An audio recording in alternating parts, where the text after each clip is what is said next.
All right. Hello. Welcome back. We are slowly approaching end of our session, and I think today will be the episode before the last. And kind of thinking about everything that we have spoken about up to this point. It is fascinating for me, kind of thinking about where the beginnings of the article and the series delve into the premises that digital art emerges from, in a sense, and then kind of the journey takes us further through the question of what is art. In many ways, there is this big dispute and discourse whether digital art is art and can be looked upon as art, and we will kind of get back to some of the premises that the discourse kind of lays or puts its weight on. So it is going to be fairly fascinating to have a think about the suggestions coming along with.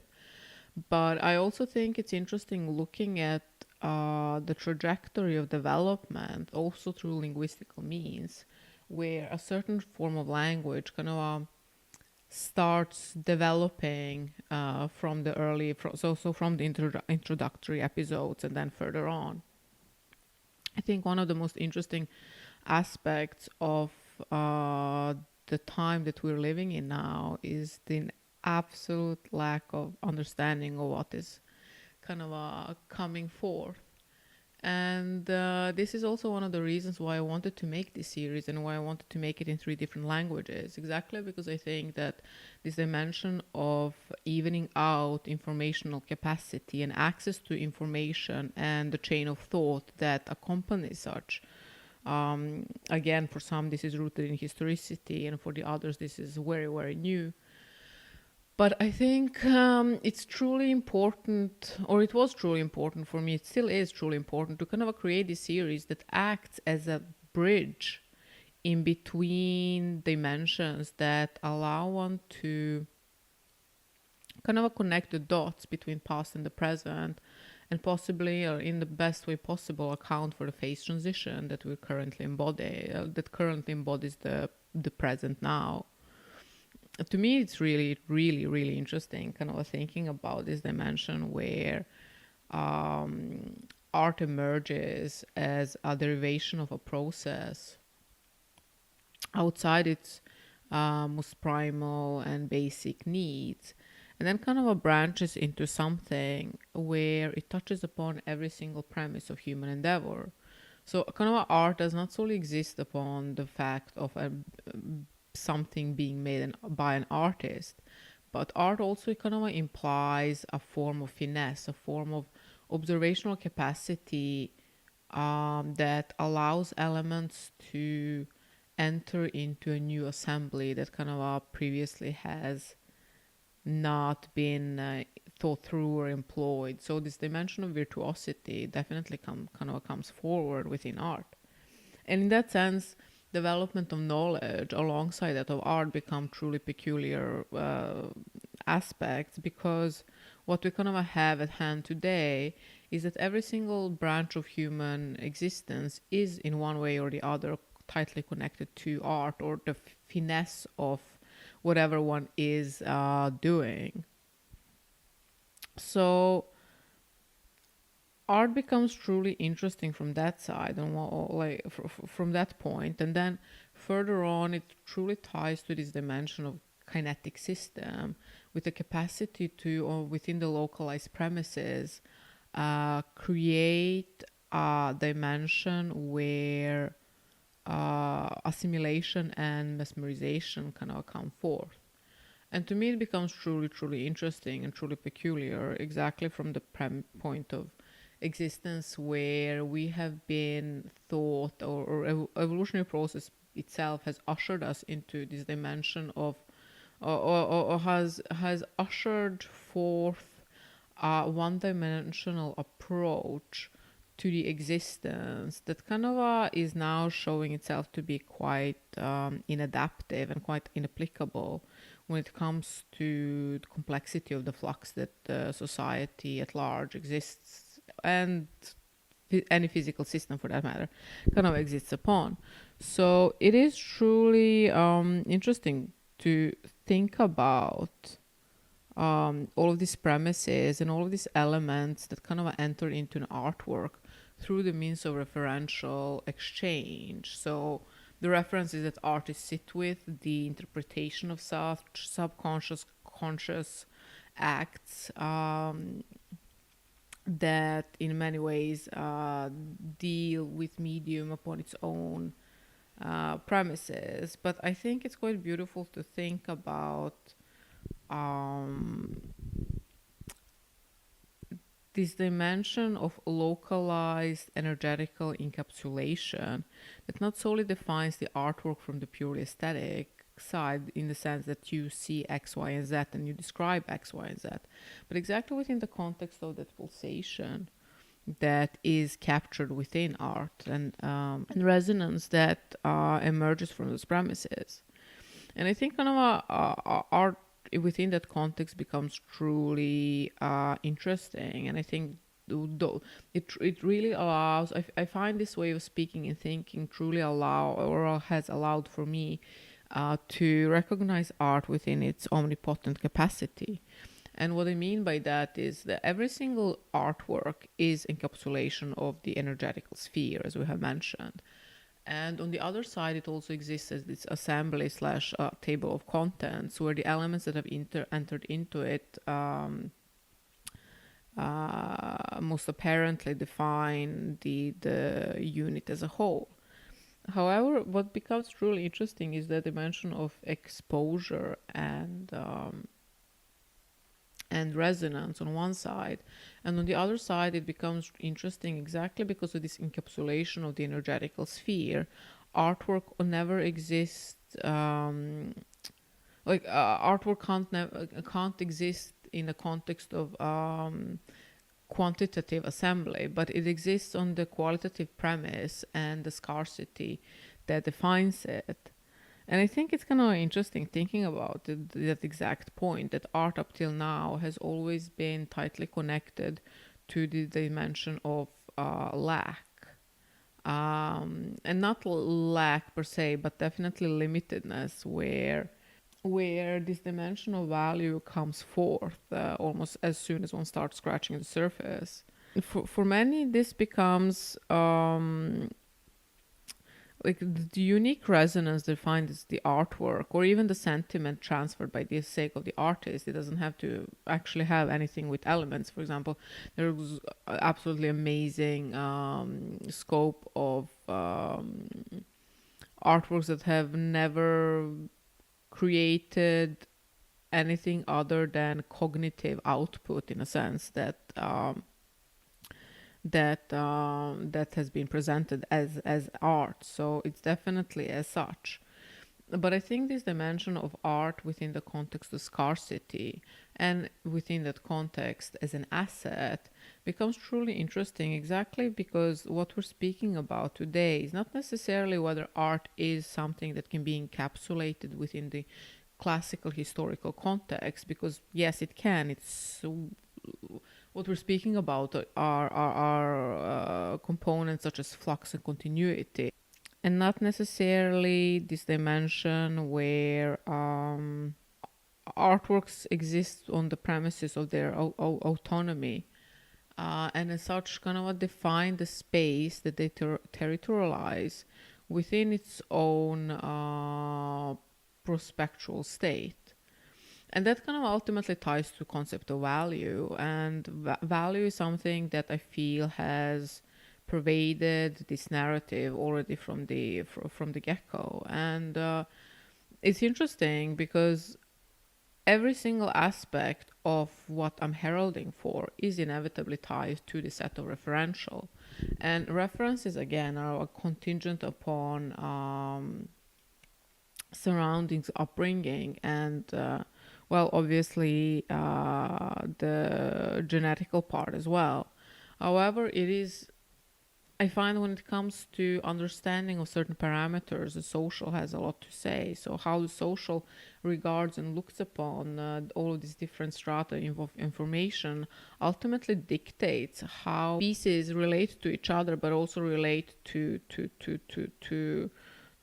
production of works and the narrative that follows those works.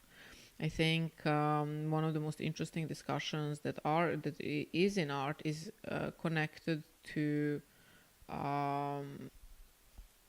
closely connected to the art within the context of autonomy and scarcity, where the artist is out of the capacity to create more works than the time and pace of movement dictates. So it is interesting to kind of look at it from the point where um, art becomes an asset territorialized by an assembly of elements that through means of understanding and through the means of both coming from and coming into the network of references enters into its own space where it inevitably both impacts as much as it changes. So, kind of like within that context, art becomes truly interesting to discuss from the point of originality and whether something is a unique work or not. And this again is told very closely connected to the concept of value, which we can't escape from. And that's exactly the premises that I really wish to speak about, because I think there is this romanticized narrative that the artist, well, both of the suffering artists on one side, but also from in a space where in order to be taken seriously there are these like aesthetical components that one should kind of follow along, and to me like I kind of strongly reject that out of the fact that a unique work, what is a unique work? That is, I think that's kind of like one of those most absurd questions that from the outside in many ways they can make sense, but I think like from the inside they become so utterly odd to deal with that I think a lot of artists are kind of staying away from the discourse of such sort. But kind of we can jump into it where exactly where like if I look at single works by a specific artist, I can always say that yes, you know what, I regard this as a unique work. I can recognize the elements or not recognize the elements, whatever it may be. I can recognize that this is a unique work of art and it does not exist within the premise of iteration.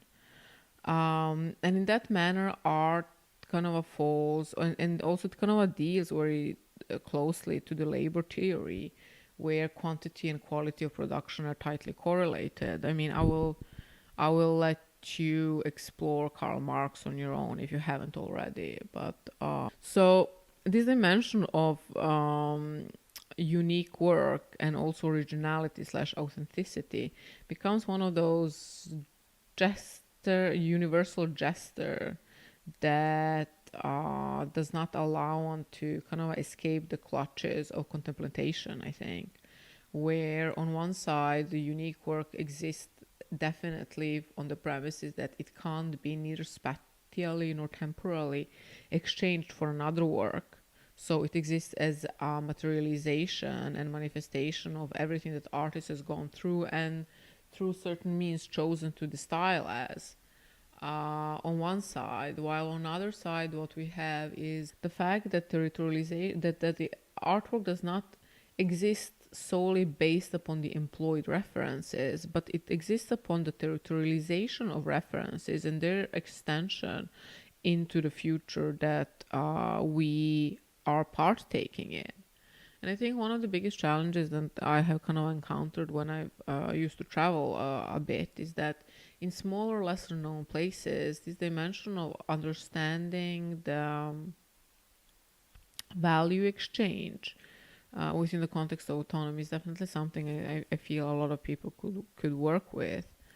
This dimension of territorialization of elements is tightly connected to this exchange and the fact that process is not static.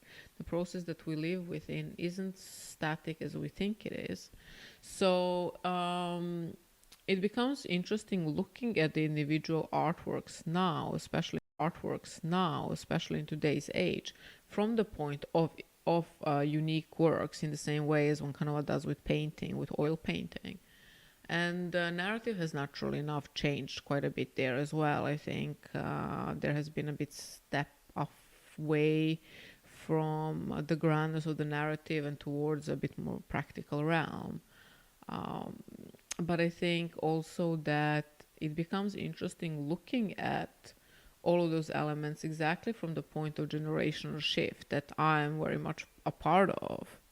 I think this kind of a question between originality and so inception of originality and the original itself slash the work that is presented, that we are kind of us. Yes, never mind. So we're kind of looking at the work of art from the piece of scarcity on one side, but also from the piece from the side of originality, meaning that territorialization of elements has occurred in such a way as to send one in a frenzy-like state where one can kind of see how all of these materials interact, intertwine into a dimension where learning more about such things will definitely bring me joy, because I think today we're standing on the brink of one of the biggest specializations that kind of have occurred on the premises of our existence. And to me, it becomes interesting exactly looking at this world from that point of that art becomes truly interesting to discuss and think about exactly from the premises of its own uniqueness and scarcity it inevitably is a part of, where territorialization of elements that have entered into it and codified within its prospects is tightly connected to the existence of of the perception of an artwork as a unit. And I think all of these topics become quite difficult to discuss exactly because I've never, on a personal level, I can't say that I see anything through the dimension of ownership. I can only see things within the context of extension and flux, so continuation. So in a sense, for me, territorialization of elements is not something that defines the uniqueness of the artwork on a personal level, but rather how those elements are employed in a way that creates a form of novelty or excites or insights. I think those are kind of the important parameters of what I kind of regard as interesting art. Exactly this push and pull through through an entire set of apprehension and the referential. And ultimately, this dimension of uniqueness and originality is a very difficult one, and it's also very important because it also is a form of it's one side of this bifurcation that I feel artists really I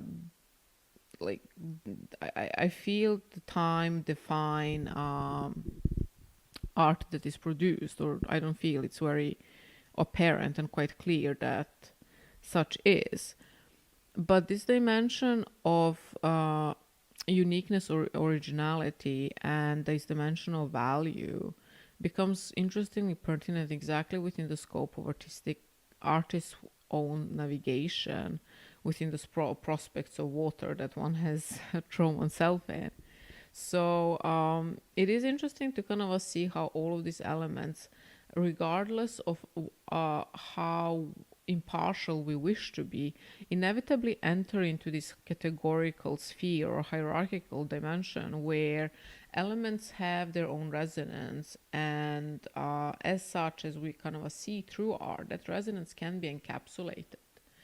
And for many, this kind of may seem quite odd that we're speaking about it, but in a sense, artwork is nothing more than, for example, a club or a cafe or whatever where you go to, and then you're kind of feeling out the vibe, and people within that space are the ones that ultimately create that vibe itself.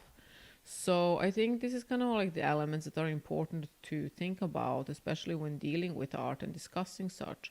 Exactly upon the premises where on one side we have art within its prospects that has within the traditional canon existed as scarcity and as such as an invaluable asset that can be traded. And kind of looking at the digital art, things have changed drastically, exactly upon the premises of creation of the artworks outside the pace of production that artists have inevitably been connected to. And on the other side, there is this dimension where we can clearly see the exchange of the value parameter, again, based upon the geographical locations. So kind of both digital and generative art are, for me, they are definitely art. There is no doubt about whether they are and whether or if they're not. But I think it's kind of interesting looking at it from the point where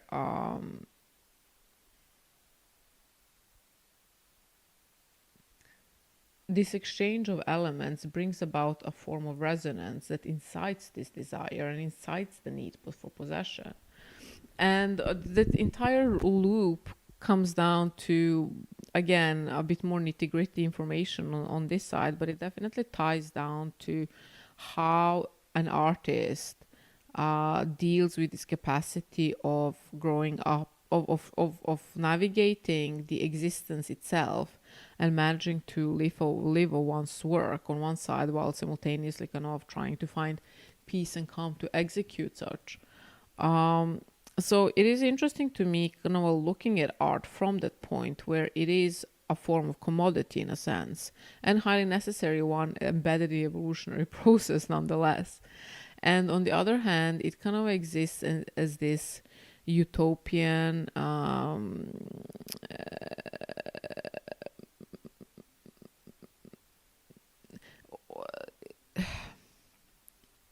it's not solely utopian immersion, but let's just say it like this, where the recognition that parameters are not as fixed as one kind of thought they are initially is definitely something that I feel defines today. So from the point of an artist trying to make a living out of the work, it's not and does not come as unsurprising that every single energetical investment on any kind seeks its own gratification or exchange. So kind of and thinking about works in general, they exist upon the plane of territorialization and deterritorialization, where the free access to kind of imagery for those that kind of delve mostly into visual arts is tightly connected to this sphere where we are looking at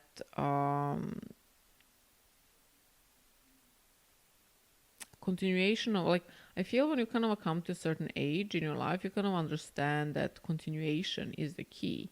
So it doesn't have, and not everything has to kind of be like wild and crazy, but the continuation is the key within those prospects where one can kind of, as we kind of slowly start to calm down and slowly stop looking at all of these dimensions that define the present, it becomes interesting looking at the art exactly from that point of territorialization slash deterritorialization of funds that allow artwork to exist within the codes of a referential as it does. And to me, that's quite beautiful, looking at the art and art world from the premises of voyeurism, in a sense, where this tight relationship with the process becomes interesting exactly upon the premises where art is alive and within its scope of uniqueness, it has capacity to impact people. So this territorialization of elements has its own impact. However, it has so only as long as it incites the feeling of a novelty in the beginning and two, kind of a genuine appreciation. So it kind of becomes apparent in a sense that artwork becomes a carrier of information in the same way as rest of the existence actually kind of is. And it becomes interesting exactly looking at the table of contents from the side of science signifier relationship, where art as a discipline is in constant state of translation of a sort of informational exchange. So looking at art from the point where scarcity defines its value becomes readily apparent within the context of the previous generations of historicity. But what we have today is an entirely different narrative where the informational scope is so vast that most of the things that we have been exposed to are actually most of the things that are internet, like in one way or another. However, one of the things that I'm quite happy with is that this discourse on originality has definitely put and contextualized my own work. And I think on one side, generative art is in direct conflict with those who are kind of a heralding for greener and better future. But that's only a part of it. I think like I will steer away from political discourse, potential comment here and there. But it becomes truly beautiful to me to look at it, where art becomes this dimension of exchange, where one can establish a clear set of references that define one's being. It was truly interesting where different dimensions of society, when asked and faced with question what is art and can art be repeated, are kind of all defined within the scope of their own existence, not kind of necessarily recognizing how tiny speck in the universe we actually are. Not that this is a rant or shaming on any side, I'm just kind of speaking about it. But this dimensional value becomes interesting to me exactly on the premises of encoding, where every deposition of memory, as we kind of spoke earlier about, is ultimately tied to exchange within the local set of conditions. Dealing with art becomes a very interesting dimension where on one side art definitely exists upon the premise of its own autonomy, where it can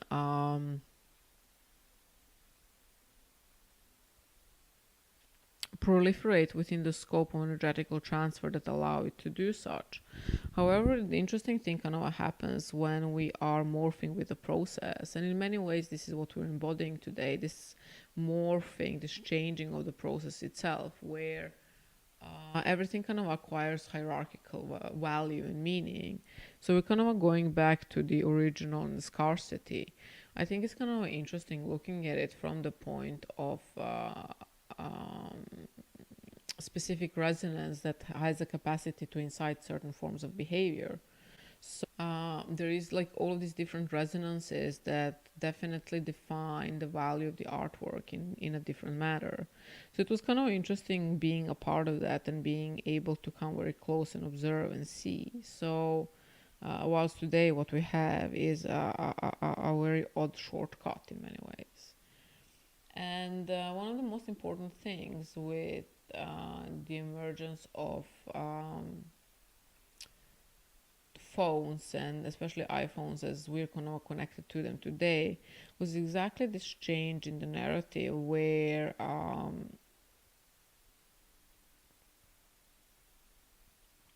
sampling of information within the visible specter that gives space for iterations is naturally super interesting, and that's kind of like what I have done and kind of written about extensively about. I think one of the most interesting dimensions of digital art was its hierarchical flavor, although I have to say that I'm not supporting any of those, to be honest. But there is this dimension where when we're kind of looking at the referential scope of the territory as artwork, we can kind of notice and observe every single nook and cranny that fingers have kind of gone through and established as such. So this dimension of exchange, of manipulation, of micro becoming micro, macro, and all of the everything within that spectrum becomes so truly interesting to me to observe. This dimension of individual table of contents that in a specific way codify is an interesting one, exactly as it deals with golden ratio, in a sense of how much you're supposed to expose your work and how much exposure is too much exposure before it kind of reaches these mundane dimensions. So a lot of interesting thoughts as that I'm having currently that I think are definitely interesting. They provide an interesting set of for speculation to emerge. But I also think that close association to the process itself and certain different dimensions have opened up my eye to how I want this relationship to be, and hopefully you are willing / can participate in this. And on the other side, we kind of have all of these so emergence of all of these aspects and assets of human existence that allow one to navigate information in an entirely different way that we ever have. I think it's kind of interesting looking at it exactly from the point of originality. And so the generative art is mass produced, and it's mass produced through means of algorithm. So for many, this dimension can be a very scary one, where one can reject it straight away on the premises that a machine has done such, and there is no transfer of the human emotion within the spectrum that one kind of wants to continue. So we're speaking about the value of works and the artist making a living, and that naturally becomes a very interesting topic, exactly within the context as what has been presented before. So the very monetary aspect that kind of accompanies certain parameters. While on the other hand, what we have is also change within that democratization of information.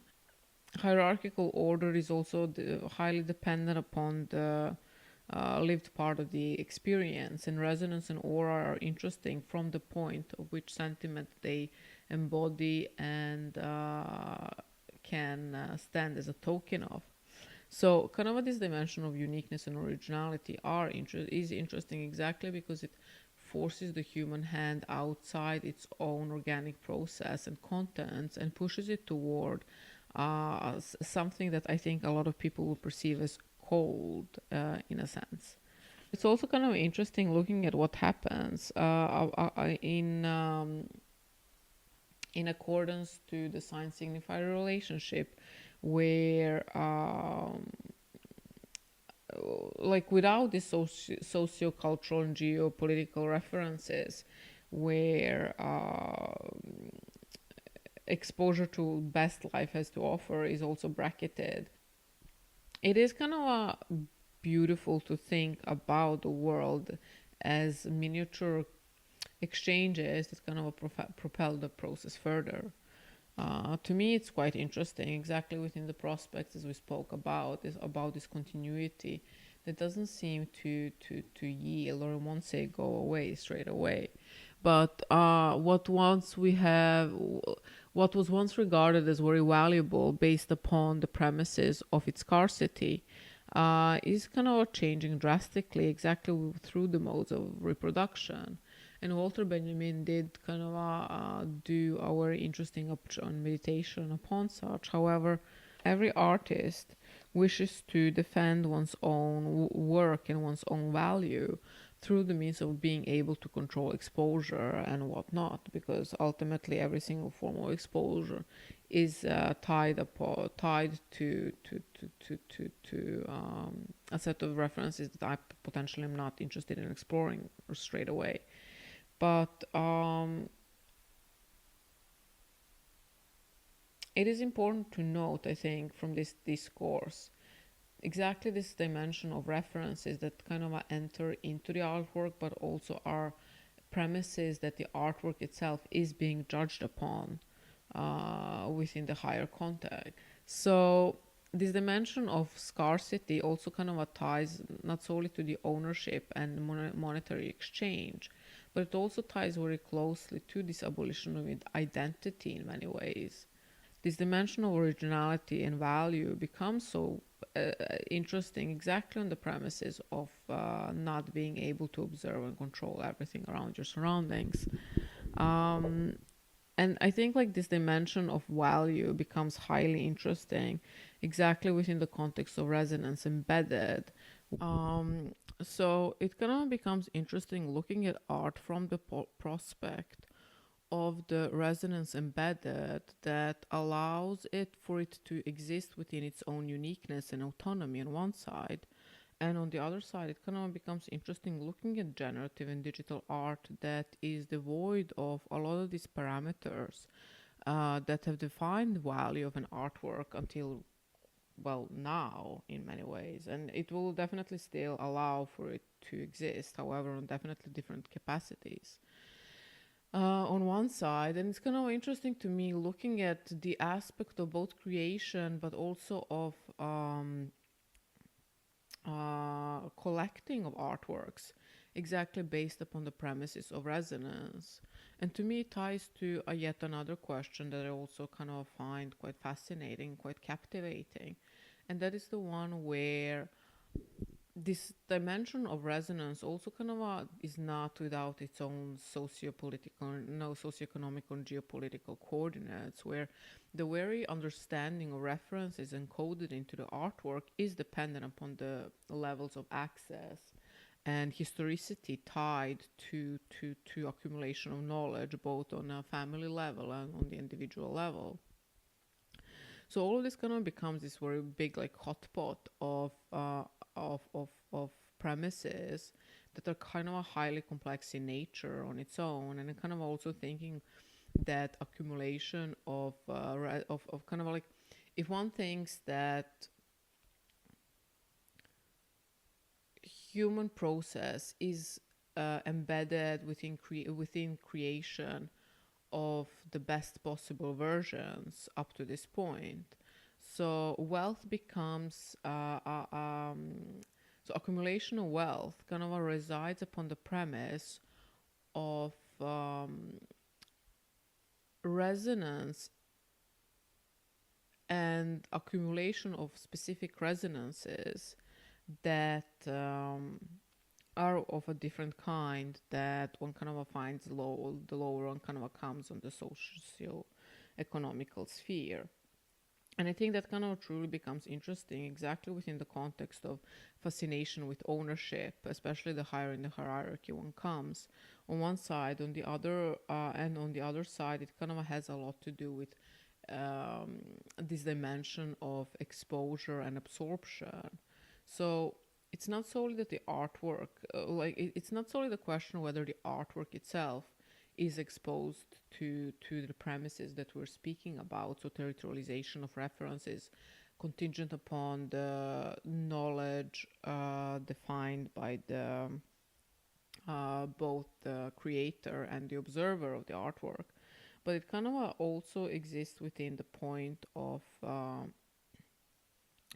qualitative exchange, where the artwork enters a form of a gong, and in the context of objects that is surrounded by is amplified through such means. And all of these things kind of for many might seem quite elevated or abstract concepts. However, the fact is that these thoughts kind of touch upon basis of human life at every single node and point. And I think it's kind of interesting exactly because it connects to this idea of stratification and also specialization, where the access to information and how such is read and understood is highly contingent upon the premises of surroundings and accumulated knowledge. So art to me kind of falls within this scope where this idea of ownership and how resonance incites desire, for example, are also quite peculiar on a subjective individual level, but also they kind of become global phenomenon. And I think a lot of interesting things kind of occur exactly within the context of art and exposure, where acclimatization to information at every node is contingent upon incessant exposure to such to the point of it becoming mundane. So every novelty that emerges, even if it's scarce in its inception, does so under the premises of not being seen before. So it exists both as a node within the historical prospects, but also as continuity of the evolutionary flux that we have spoken of. And it becomes interesting looking at it from the point where digital art kind of challenges the postulates of value that have defined art world per today's date, where the incessant amount of possible iterations created by a computer, by essentially something that we don't render as living, um, or within the capacity to transfer the emotional and qualitative spectrum, um, acts as a main medium for all human endeavor in the future. And essentially, it kind of also challenges. I think one of the most interesting aspects with digital art is the democratization within the context of aesthetical dimension, encoded within parts of art or a form of art. And naturally, that type of art is one type of art. There is many different levels of such, and one of them is something that I personally find very fascinating, which is a pure sapio art. So art that is contingent upon the a cognitive referential network and understanding of the socio-cultural coordinates. Like that kind of gets me off a bit more than just the purely aesthetical. But that's a different story. But again, that is also a story that is tightly woven in the elements and the content, the table of contents that define the artwork. Um, and I don't know, like kind of thinking about like the work of art per se, it is kind of beautiful how it becomes this intermediary between maker and the observer, between different forms of accumulated knowledge, but also becomes a space of resonance where the artwork simultaneously emits energy as it is exposed to the emitted energy that ultimately does define its further trajectory. So, this dimension of scarcity and value and the change that we're kind of currently exposed to through means of digital art becomes so fascinating from the point of from the point of exchange that we're witnessing between the mediums and the human sentiment involved in it. And with that, I will leave you. Next time it will be the last episode. So look forward to it and